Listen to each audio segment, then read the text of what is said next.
Again, Kuya Daniel, and ang init, buksan ko yung aircon ko saglit. And kahapon, no, meron na balita na tumaob na jeep sa Barangay Commonwealth Avenue, Quezon City, no. Ngayon, pagpalagay na natin ng 5 lang yung pasahero at na-injured mo yung mga pasaherong yun, sino magbabayad? Kanya-kanya na lang ba?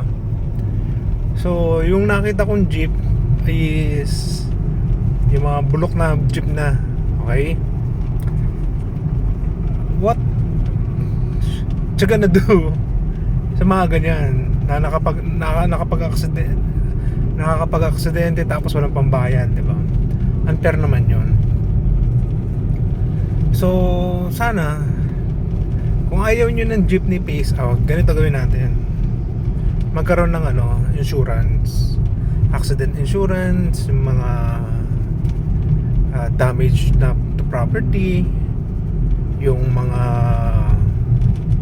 what do you call this, yung mga pasahero na aksidente mo, at least meron tayong pambayad, di ba? If in case na naka-aksidente tayo, hindi yung reklamo tayo ng reklamo na yung no to jeepney phase out, pero yung jeepney na dinadrive natin is bulok na matanda pa sa anak nyo, di ba?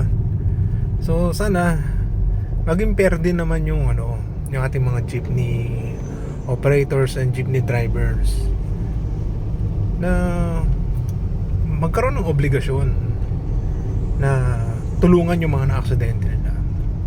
Kasi pag yan yung mga naka-aksidente sa'yo, kamot ulo na lang yan eh.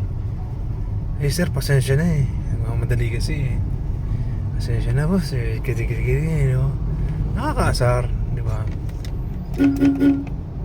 Na after mong makadali, wala ka ng pambayad, kawawa naman yun ng mga pasaherong na aksidente mo, diba? Dapat mandatory yan, okay?